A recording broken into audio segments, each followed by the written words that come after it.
4 రోజుల క్రితం ఏవో సరుకులు తెప్పించినట్టున్నారు కదా సీత. నెలకి సరిపడా తెప్పించలేదా? తెప్పించానండి. మరి అప్పుడే అయిపోయాయా? నన్నడుగుతారేంటండి, 2 రోజుల నుంచి దాక్షాయినే వంట చేస్తుందిగా.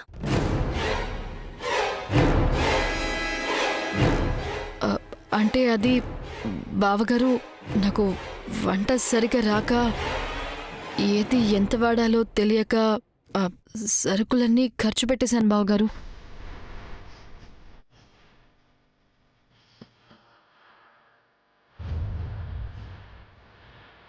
సరుకులు ఖర్చు పెట్టావు సరే, డబ్బులు లెక్క కన్ఫ్యూజ్ అవుతున్నావు. దేనికి ఎంత ఖర్చు పెట్టావో, ఎవరికి ఎంత ఇచ్చావో, అసలు బీరువాలో ఎంత ఉన్నాయో లెక్క రాసుకోలేదా? లేదు బావగారు. ఏంటి సీత, నువ్వేనా చూసుకోవాలి కదా. భలే వారే, నేను జోక్యం చేసుకోనని మీకు మాటిచ్చాక నేనెలా చూసుకుంటాను?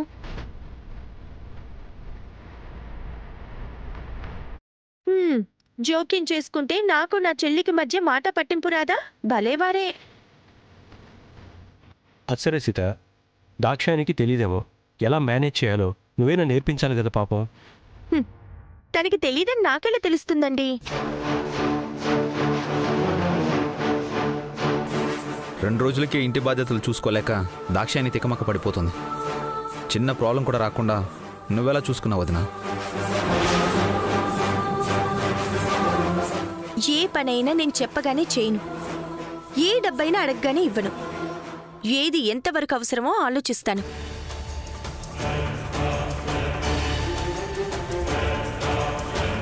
మనసులో లెక్కలు కట్టుకుంటాను, ఇచ్చిన డబ్బుకి లెక్కలు రాసుకుంటాను. సరస్వతి వచ్చి డ్రెస్సులకి 10,000 కావాలని అడగగానే ఇవ్వను.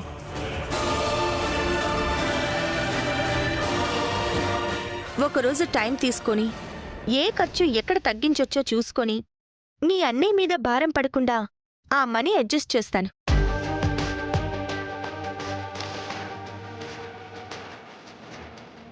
మీ అందరి అలవాట్లే తెలుసు కాబట్టి టైం అడ్జస్ట్ చేసుకుని వాళ్ళకి కావాల్సిన పనులు చేసి పెడతాను. ముఖ్యంగా ఇంటి పనులు బాధ్యత, భారం అని నేనెప్పుడూ అనుకోను. సంతోషంగా చేస్తాను. విన్నావా దాక్షాయని? అన్నయ్య బాధ్యత ఇవ్వగానే ఒప్పుకున్నాను. వదిన బీరువా తాళాలు చేతిలో పెట్టగానే తీసుకున్నాను. నేను వద్దని చెప్తూనే ఉన్నాను. నా మాట విన్నావా?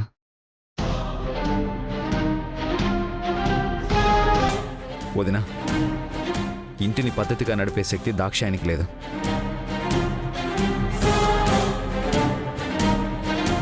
నీకు మాత్రమే ఉంది. ఆ తాళాలు నువ్వే తీసేసుకో వదినా. వద్దు శంకర్, బాధ్యత ఇచ్చినట్టే ఇచ్చి వెనక్కి తీసుకుంటే దాక్షాయని మనసు బాధపడుతుంది.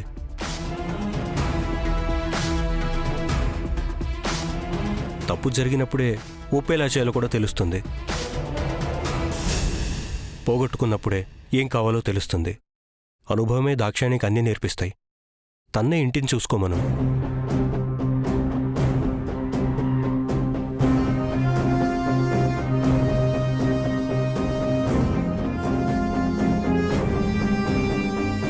అన్నయ్య చెప్తుంటే మాట్లాడమేంటి దాక్షాయని? బాధ్యతను నీ మీద ఉంచుకుంటావా? అన్నీ జాగ్రత్తగా చూసుకోగలవా?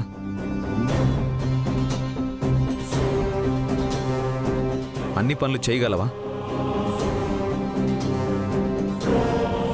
వదినలా బాధ్యతగా చేయగల సామర్థ్యం నీకుంది అంటే నీ ఇష్టం.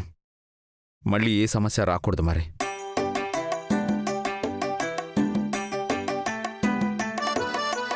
ఆ జమీందారుకే ఏలినాటి శని షరతులు పెట్టిందే, చేతికి చీపురు ఇచ్చిందే, ఫోసుకు బూజే దులిపిందే, ఫ్లైటులోన తెగ తిరిగే బతుకుని బస్టాండుగా మార్చే, గాడిద చాకిరి చేయించే.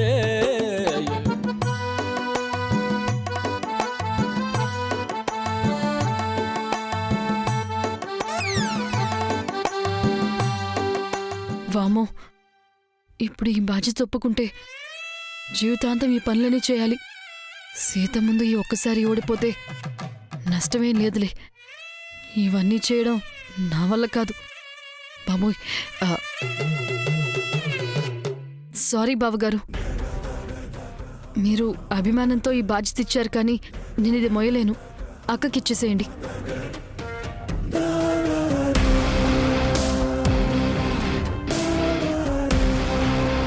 అప్పుడు ఓ పని చేయి దాక్షాయిని, ఇంటికి సంబంధించిన పనులన్నీ నువ్వు చూసుకో. డబ్బులు, వాటి లెక్కలు, ఇంటి మేనేజ్మెంట్ సీత చూసుకుంటుంది. సీత, వంట మిగిలిన ఇంటి పనులన్నీ నేర్పించు. అలాగేనండి.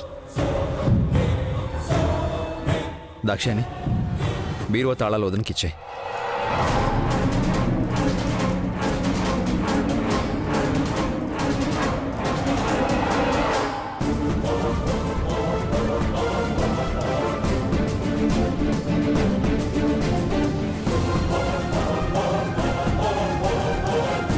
శంకర్, మిగిలిన డబ్బు ఎంత ఇవ్వాలో చూసి ఆ కోయంబత్తూరు పార్టీకి ఇచ్చేసాయి. సరే అన్నయ్య. షాప్కి వెళ్ళొస్తాను అన్నయ్య. వెళ్ళొస్తాను అదనా. పదరా. సీత, నేను వెళ్ళి ఫ్రెష్ అయ్యి వస్తాను. సరస్వతి, నువ్వు వెళ్ళి వంట పని చూడు. మారుతి, నువ్వు వెళ్ళి సహాయం చేయి. అలాగే అమ్మగారు.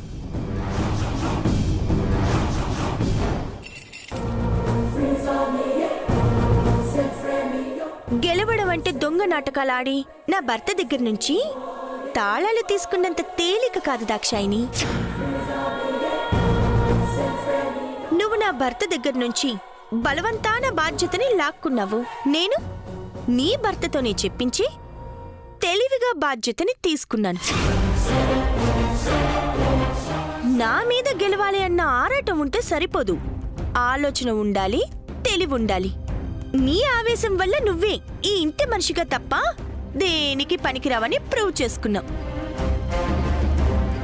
సైలెంట్గా ఉంటే ఏ పనులు చేయకుండా దర్జాగా ఉండేదానివి. ఇప్పుడు చూడు, ఈ ఇంటి పనులన్నీ చేయాలి. పాపం.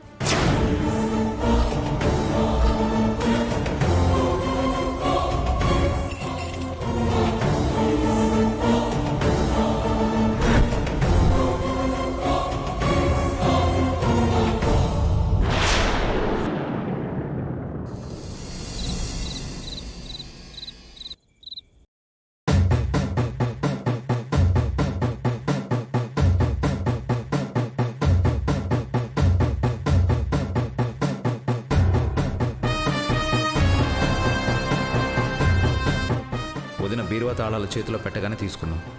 నేను వద్దని చెప్తూనే ఉన్నాను. నా మాట విన్నావా? ఇంటిని పద్ధతిగా నడిపే శక్తి దాక్షాయనికి లేదు.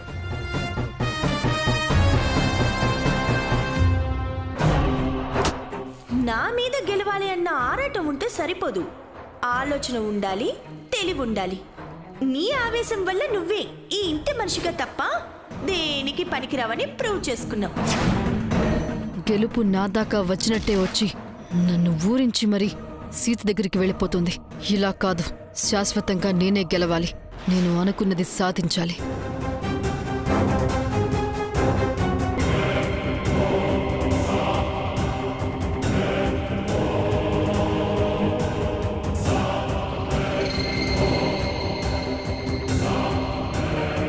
ఏంటి దాక్షాయని, ఏం తోచడం లేదా? రోజంతా ఇంట్లో ఖాళీగా కూర్చోకపోతే అలా సరదాగా షాప్ దగ్గరికి రావచ్చు కదా. చేతికొచ్చిన ఇంటి పెత్తనం 2 రోజుల్లోనే చేయి జారిపోయిందని మీరేమీ దెప్పిపడవక్కర్లేదులేండి. నేను నిన్నెక్కడ దెప్పొడిచాను దాక్షాయని?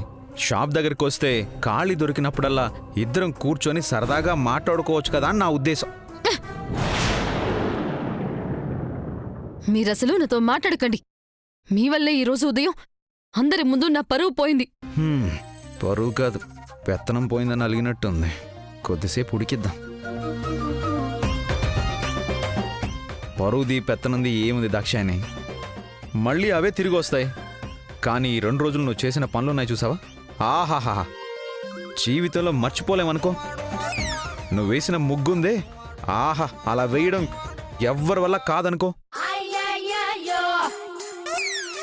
నువ్వు వండిన వంట గురించి ఏమని వర్ణించాలో తెలియడం లేదు. కళ్ళల్లో నుంచి నీళ్ళొచ్చేంత రుచిగా ఉంది. నీకు నువ్వే సాటనుకో.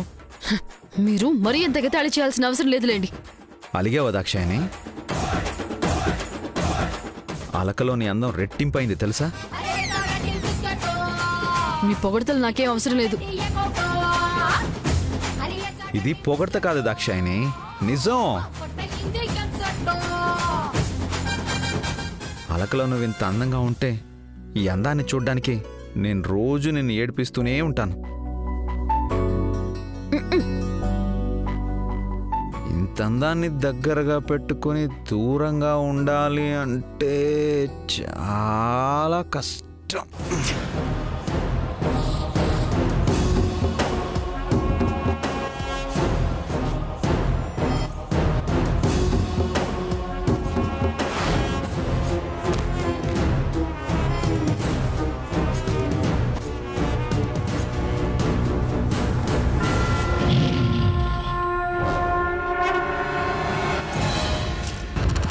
ఇప్పుడే వెళ్ళి అన్నయ్య వదిలిని తొందరగా పిల్లల్ని కనమని చెప్తాను. మనిద్దరం ఇలా దూరంగా ఉండడం అబ్బో చాలా కష్టం. అక్క వాళ్ళు బిడ్డని కన్నా సరే, మనం మాత్రం జీవితాంతం 2 పడకలే. ఇలా దూరంగా ఉండడమే. ఎందుకమ్మా? నేనేం పాపం చేశాను? భార్యని కాదని వదినని సపోర్ట్ చేశారు. నాకు తల కొట్టేసినంత పని అయింది. తప్పుగా అనుకోవద్దు దాక్షాయని. మనిద్దరం దగ్గర అవడం కంటే మా అన్నయ్య వదినకి గౌరవం ఇవ్వడమే నాకు ముఖ్యం. అంటే నాకింకా ఏ విషయంలోనూ సపోర్ట్గా ఉండరన్నమాట, అంతేనా? అలాని కాదు. ఇంకేం మాట్లాడకండి. మీకు నా మీద ప్రేమే లేదు. ప్రేమ ఉన్నట్టు నటించారు అంతే. అయ్యో దాక్షాయని, నీ మీద నాకు సముద్రం అంత ప్రేమ ఉంది. ఆపండి ఆపండి. ఆ ప్రేమ నాకేం అవసరం లేదు. అక్కా బావగారి గౌరవం భంగం కలిగించాలని నేను మాత్రం అనుకుంటానా ఏంటి? నేను మీ సపోర్ట్ మాత్రమే కోరుకుంటున్నాను, అంతే. తప్పకుండా నీకు సపోర్ట్ చేస్తాను దాక్షాయని. ఏ విషయంలో అయినా చేస్తారా? చేస్తాను. అలాని నాకు మాట ఇవ్వండి.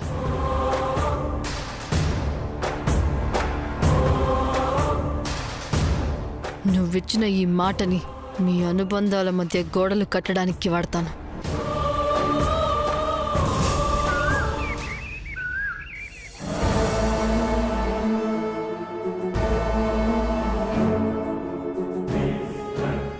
అక్క, నా వాష్రూమ్లో వాటర్ రావడం లేదు. నీ వాష్రూమ్లో స్నానం చేయొచ్చా? అడగాల సరస్వతి, వెళ్ళు.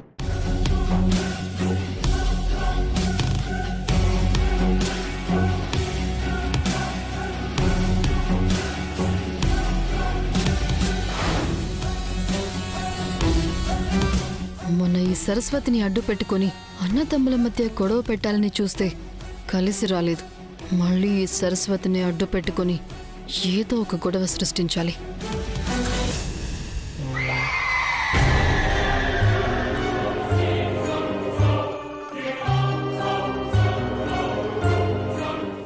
శ్రవణ్, శ్రవణ్, ఒకసారి. ఏంటదినా? మా బాత్రూంలో వాటర్ రావట్లేదు శ్రవణ్, కొంచెం చూడవా ప్లీజ్?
మనిషికి ఒక మాట గొడ్డుకో దెబ్బ అన్నారు.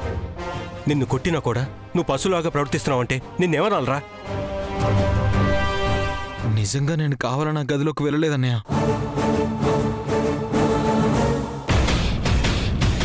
చిన్నదిలో వాటర్ రావట్లేదంటే ట్యాప్ చూద్దామని వెళ్ళాను.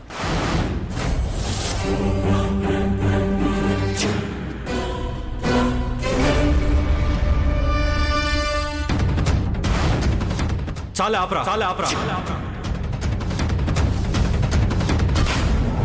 తప్పు చేయటం కంటే ఆ తప్పుని కప్పిపుచ్చుకోవటం ఇంకా పెద్ద తప్పు.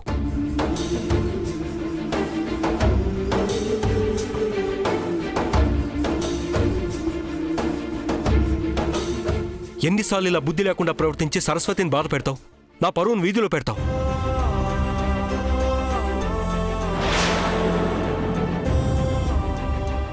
ఏమండి, ఒకసారి శ్రావణ్ చెప్పేది కూడా విని తప్పో కాదో నిర్ణయించండి.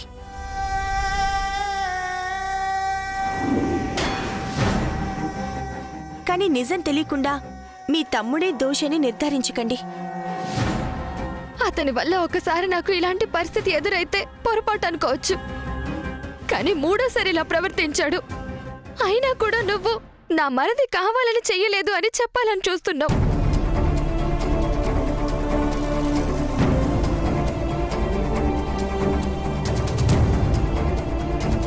ఇది కరెక్ట్ కాదక్కా. ఇంకా నేను ఈ ఇంట్లో ఉండడం కరెక్ట్ కాదు. నేను వెంటనే వెళ్ళిపోతాను. ఆవేశపడద్దు సరస్వతి. నేను ఒక నిర్ణయం తీసుకునే సమయం, అవకాశం నాకివ్వు. నీకు కలిగిన బాధకి పరిష్కారం నేను చూపిస్తాను. నువ్వు నన్ను నమ్ము.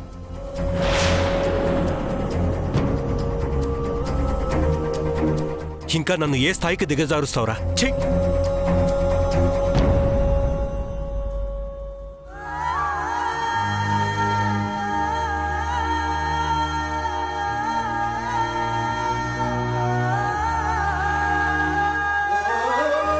నిజంగానే నేను కావాలని ఆ రూమ్లోకి వెళ్ళలేదన్నయ్య.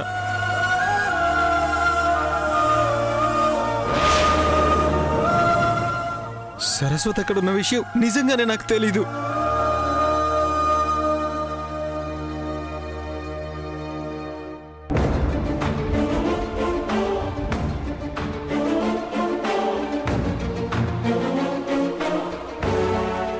చూసావా దాక్షాని, నువ్వు చేసిన అర్థం లేని పనికి, చెయ్యిన తప్పుకి శ్రవణ్ తలదించుకోవాల్సి వచ్చింది. పని చెప్పేటప్పుడు ఏ రూమ్ అని క్లియర్గా చెప్పాలని తెలీదా? నేను సరిగానే చెప్పానండి. శ్రవణే పొరపాటున మన రూమ్ అనుకున్నాడేమో. సమర్థించుకోకు. ఇంకోసారి ఇలాంటి పిచ్చి పనులు చేయకు.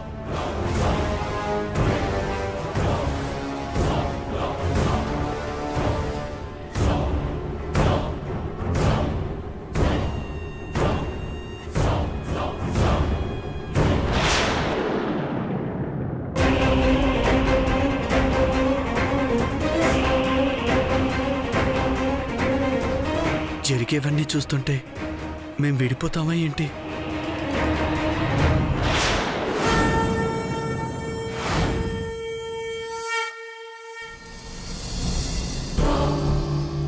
ఒరే శంకర్గా, నువ్వు చాలా ఓవర్ చేస్తున్నావురా. అన్ని విషయాల్లో సపోర్ట్గా ఉంటానని నాకు రాత్రి మాటిచ్చి మీ తమ్ముడి కన్నీళ్లు చూసి అందరి ముందు నన్ను తిడతావా? తొందరలోనే మీరందరూ కుమిలి కుమిలి ఏడ్చే రోజు దగ్గరలోనే వస్తుంది.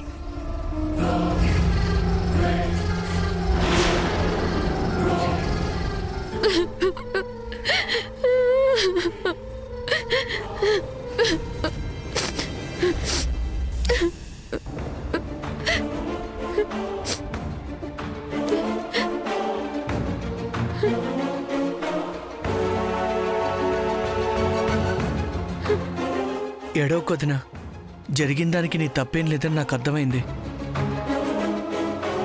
శ్రావణ్ అన్నయ్యని నువ్వు అపార్థం చేసుకునేసరికి శంకరన్నయ్య నేను తిట్టాడే తప్ప నీ మీద కోపంతో కాదు. అన్నయ్యకి నువ్వంటే చాలా ఇష్టం వదినా. నన్ను తిట్టే హక్కు, ఏదైనా అనే హక్కు మీ శంకరన్నయ్యకి ఉంది నాని. ఆయన నా భర్త. నా మీద అన్ని అధికారాలు ఆయనకుంటాయి. ఇప్పుడు ఎందుకు బాధపడుతున్నావు వదినా? నా బాధంతా మీ శ్రవణనయ్య గురించే. తనకి సరస్వతి మీద ఉన్న ప్రేమ గురించి.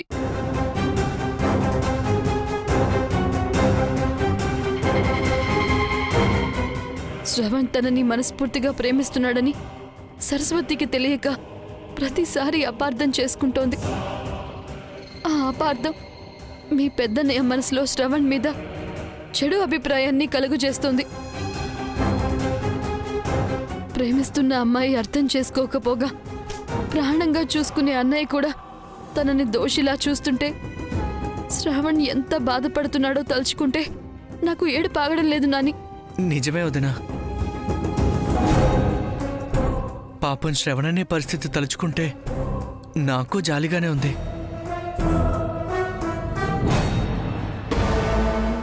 సరస్వతి ఏడ్చేసరికి అదే నిజమనుకుని శ్రావణ్ అన్నయ్యని తప్పు పడుతున్నాడు పెద్దన్నయ్య. అయినా బ్యాడ్ లక్ కాకపోతే 3 సార్లు ఇలా జరగడం ఏంటోదినా? అదే కదా నాని. ఇప్పుడు చూడు, శ్రవణ్ అంటే సరస్వతికి అసహ్యం పెరిగింది. ప్రేమ విషయంలో తనని కన్విన్స్ చేయడం చాలా కష్టం. మీ పెద్దన్నయ్యకి పీకల దాకా కోపం ఉంది. సరస్వతిని ప్రేమిస్తున్నాడని చెప్తే చేసిన తప్పుని కప్పిపుచ్చుకోవడానికి డ్రామా ఆడుతున్నాడు అనుకుంటారు.